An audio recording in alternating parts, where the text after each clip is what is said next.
In 1989, I was the executive officer, the number 2 guy at SEAL Team 1.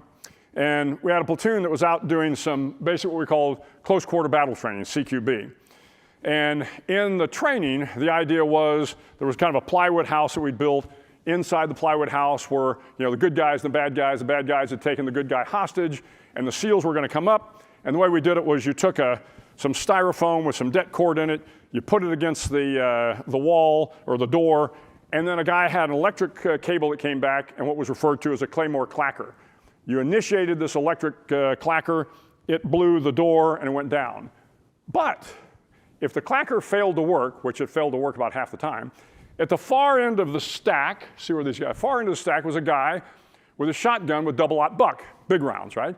And his job, if it didn't go, because you'd hear this, nothing happened, his job was to come around and blow the door down, right? Blow the hinges off the door. So at this particular day, the guys come up, they're against the door, they put the charge against it, and the guy in the back has got his gun at low port. And then in the film, in the video, because we had been videotaping all this, as the door is about to be blown, you saw him very unconsciously stick his finger in the trigger well. Well, you never put your finger in the trigger well unless you're prepared to pull the trigger. So as his gun is down, the charge does go, he jerks, pulls the trigger, and blows the guy's leg off in front of him. Doesn't even know it, so pumped up, goes in, they go into the door, and all of a sudden, somebody realizes man down. Well, we medevac him, bring everybody back, and now we're trying to figure out what are we going to do with this young man.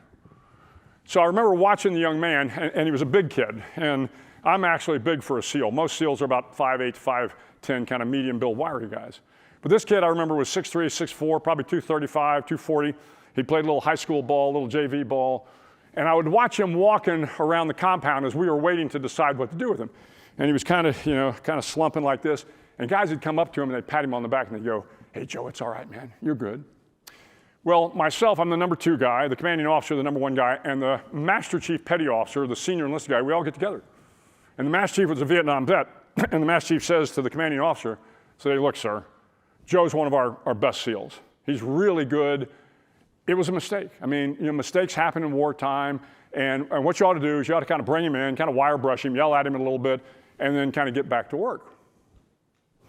And I thought about it, and I came back to the commanding officer. I said, "Sir, I respectfully disagree with the Master Chief. I think you need to bring the young man and throw the book at him. Throw the book at him. You ought to take his trident away, bust him in rank. You can take money away as a commanding officer and, really wire brush him," as we say. The Master Chief and I get into this heated argument. Well, the commanding officer decides on my side and says, "Okay, we're going to bring the kid in. We're going to really throw the book at him." And in Navy justice, the young man comes in, he's in his dress uniform, the commanding officer's in his dress uniform, very formal event, and sure enough, the commanding officer comes in and just dresses him down. We bust him in rank, take away half his base pay, and we pull his SEAL trident away from him. And an interesting thing happened. He went back out, and the team all of a sudden realized that we were serious about standards, because everybody in that team understood you don't put your finger in the trigger well unless you plan on pulling that trigger. And as good as this guy was, he didn't meet the standard. He failed to meet the standard. And all of a sudden, the team had a whole different appreciation for the leadership. They understood this is the standard, and we're all going to be held accountable. But we kept the young man on the team in an administrative fashion, and a year later, he had served his time. We gave him his trident back. A year after that, he became the Sailor of the Year. Because what I noticed with him was, not only did we hold him accountable, but when we held him accountable, it lifted the burden off of him. What was driving him crazy was the fact that he had screwed up and nobody was holding him accountable. When he'd been held accountable, he could hold his head high. He understood that he'd messed up, and he was now being held accountable. The entire team understood it. It was a great lesson for me in accountability. Got to hold people accountable. People want to be part of a great organization. So we have a saying in the SEAL teams that the only easy day was yesterday. The only easy day was yesterday. In 2001, I was in a pretty serious parachute accident. Busted my pelvis by about 5 inches, fractured my back, ripped all the muscles out of my legs and my stomach, and I was laid up for quite some time.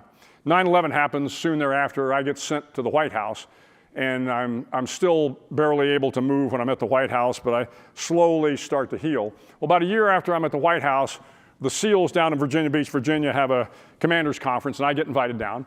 And as is typical with SEALs, we start the morning off with a couple hours calisthenics, and then we're going to go do a 10-mile run, 5 2-mile laps around the state park. Well, I get down there, and again, my pelvis to this day is still plated and pinned and all that.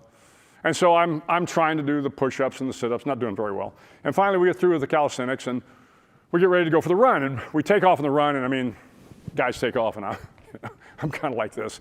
And I don't even see them, a minute or two after they start.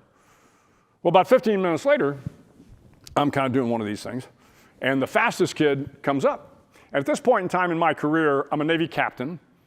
People think I'm going to go on to be an admiral at that point in time. I have finished my major command tour, pretty important thing. I've done just about all you can do at that point in time. And this young Navy lieutenant comes up, and he comes up beside me, and he looks at me and says, "Sir, what are you doing?" He knew I had had this serious parachute accident. I said, "What do you mean?" He said, "What are you doing? You've got nothing left to prove." And he bolted off. And if I'd have had the wherewithal, I would have run after him and grabbed him and said, "You're absolutely wrong. Every day you come to work, every day you come to your job, no matter what it is, you've got something to prove." Ronnie Lott talked about being a rookie. You're a rookie every single day. The day you think you are entitled to something else because you're the guy or gal in charge, you're wrong. That's the nature of leadership. Every day you come to work, you got something to prove. And the day you think you don't have anything else to prove, that's probably the day you need to move on. The only thing you're entitled to, more hard work. So I'm finishing up here. There's a great book by Stephen Pressfield called The Gates of Fire. It's a historical fiction, but I think it's still one of the best books around. And it's about the Battle of Thermopylae. So for those of you that might have seen the movie, the 300, about the 300 Spartans. So this is the story of the Spartans.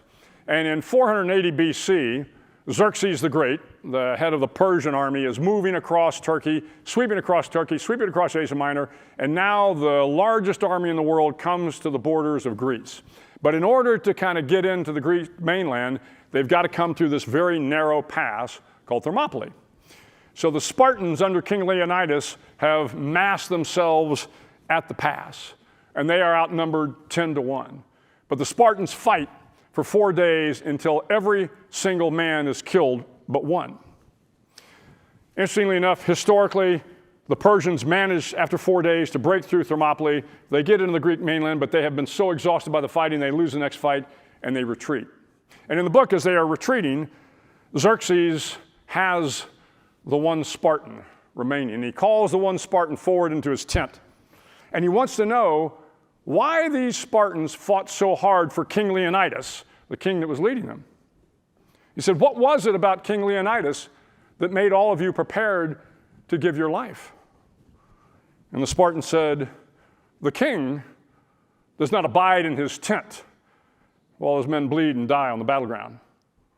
The king does not dine while his men go hungry, nor sleep while his men stand watch upon the wall. The king does not earn the respect of his men through gold or through fear. The king earns their love through the sweat on his back and the pain he endures on their behalf. The king is the first to lift the heaviest burden and the last to put it down." The king is the first to lift the heaviest burden and the last to put it down. That passage probably sums up everything you need to know about leadership. So in summary, this is it. But everything in war is simple. It's just the simple things are difficult. Be a man or woman of integrity. Let me tell you, nothing matters more for leadership than being a man or woman of integrity. Set high standards, hold people accountable, work hard, move to where the problem is, always take the time to engage with the rank and file. Finally, General Colin Powell, who had been the chairman of the Joint Chiefs of Staff, Secretary of State, I got to be good friends with him before he passed. But in one of his books, he loves to tell this great story about the old general who was at the officers' club. And It's after hours, the old general's at the officers club, he's had a couple martinis, and in walks a second lieutenant. And the second lieutenant is the very first rank you can achieve in the Army. And the second lieutenant kind of sipping his drink off to the side, and he sees the general sitting over there. So finally he gets up his courage and he goes over to talk to the general. And the general's very gracious, and he listens to the second lieutenant for a while. And then finally the second lieutenant gets a chance to ask the question he's been dying to ask the general. And he says to the general, well, General, what does it take to be a general in the Army? The general says, well, first off, you got to work like a dog. You got to train your troops hard every day. You got to be ready for every single mission. You have to love your soldiers, you have to love the Army, and you have to be prepared to give your life for your country. And the second lieutenant says, so that's what it takes to be a general? And the general says, nah, that's what it takes to be a first lieutenant. Just keep doing that every day and show them what you got. And that's the nature of leadership. Nothing easy about it. Nothing easy about it. Every day, you got to come with your A game. Every day, you got to do all the things that earn the respect of the rank and file, and just keep doing it and showing them what you got.